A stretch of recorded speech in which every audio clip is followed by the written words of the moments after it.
क्या आपको निर्णय लेने में समस्या होती है या निर्णय लेने के उपरांत आप दुविधा में पड़ जाते हैं? अर्थात निर्णय लेना आपके लिए एक दुविधा भरा कार्य हो सकता है। यदि हाँ, तो ये वीडियो आपके लिए है। नमस्कार साथियों, मेरा नाम आर के तिवारी है और मैं हेल्दी माइंड एक्सपर्ट के रूप में पिछले कई वर्षों से काम कर रहा हूँ और लक्ष्य यही है कि उन हर बिंदुओं पर आपसे चर्चा करना जो आपके लिए एक समस्या का, एक बाधा का विषय है और हम समस्याओं के बारे में नहीं बल्कि उनके समाधान के बारे में भी बात करते हैं। तो मित्रों, एक कहानी के माध्यम से मैं अपने इस बिंदु को समझाता हूँ। एक समय की बात है कि एक किसान, उसका बेटा कहीं पर जा रहे थे। उनके पास अपना एक गधा भी था और जो बेटा था किसान का, वो गधे के ऊपर बैठा हुआ था। ये लोग जब जा रहे थे, तो कुछ समय के बाद उनको इनके एक मित्र मिले। उस मित्र ने कहा कि भाई, बाकी सब तो ठीक है, लेकिन ये बात तो ठीक नहीं है कि एक बूढ़ा बाप जो है वो चल रहा है और बेटा गधे पर बैठा हुआ है। ये तो अच्छा नहीं है। इसको देखने के उपरांत, इस बात को देखने के उपरांत वो चला गया। अब किसान ने अपने बेटे से कहा कि बेटा, अब एक काम करते हैं, तुम पैदल चलो और मैं गधे पर चलता हूँ। चलना शुरू हो गए। फिर उसके बाद बोलो, कुछ समय के उपरांत एक और व्यक्ति उनको मिला। उसने कहा, अरे कैसा निर्दयी बाप है कि एक बेटा उसका पैदल चल रहा है, वो गधे पे बैठा हुआ है। ये तो बड़ी बड़ी अपमानजनक बात है।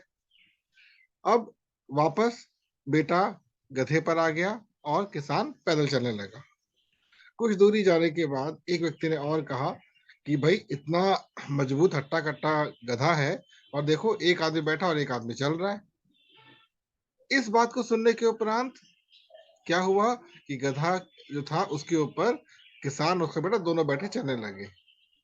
अब कुछ ही दूर ये लोग पहुंचे थे कि अचानक उनके एक और व्यक्ति मिला। उसने कहा, ओह, कैसे निर्दयी लोग हैं। एक छोटा सा गधा बेचारा दो लोगों को ढो रहा है। बेचारा थक चुका, किसकी आंखों को देखो, थक चुका है वो। अब इन लोगों ने क्या किया, ये दोनों उतरे और किसान ने गधे को अपने पीठ पर रख लिया और चलने लगे। चलते चलते किसान ने अपने पुत्र से पूछा, बेटा तुम क्या सोचते हो? बेटे ने कहा, पिताजी, यही कि हमको लोगों ने जो कुछ कहा हमने वही करने का प्रयास किया, लेकिन हम सभी खुश नहीं कर पाए। तो पिता ने कहा, अब तुम क्या सोचते हो? तो पिताजी, मैं ये सोचता हूँ कि हम कुछ समय तक गधे को पैदल चलने देंगे। उसके बाद आधे रास्ते में आप गधे पर बैठिएगा, उसके बाद आधे रास्ते पर मैं गधे पर बैठूंगा, ताकि हम तीनों का सफर आराम से कट सके। पिता ने कहा, बेटा तुमने सही कहा और मैं तुम्हारे मुंह से यही सुनना चाहता था। ध्यान रखो, इस संसार में यदि तुम्हें कुछ करना है, तुम्हें अपने निर्णय पर अडिग रहना पड़ेगा। हो सकता है कि तुम्हारा निर्णय गलत हो, लेकिन धीरे धीरे तुम सीख जाओगे और परिणाम की कभी भी चिंता नहीं करना, क्योंकि परिणाम आपके निर्णय पे ऊपर ही निर्भर करता है।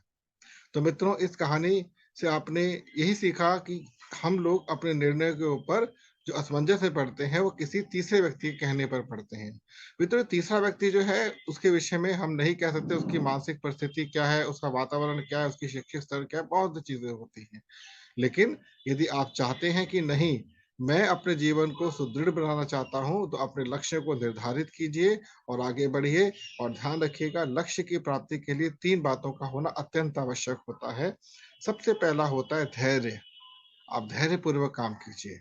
दूसरा, आपके पास उसके लिए कंटेंट अर्थात सामग्री होनी चाहिए कि आप देना क्या चाहते हैं, लोगों क्या है आपके पास देने के लिए। और तीसरा और अंतिम चीज, आपकी प्रस्तुति। जी हाँ, प्रस्तुति बहुत महत्वपूर्ण होती है, जिसको हम प्रेजेंटेशन भी कहते हैं। अगर ये तीन चीजें आपके पास है, तो आपको इसके लिए ज्यादा सोचने की आवश्यकता नहीं है, बस आप आगे बढ़ते चले जाइए।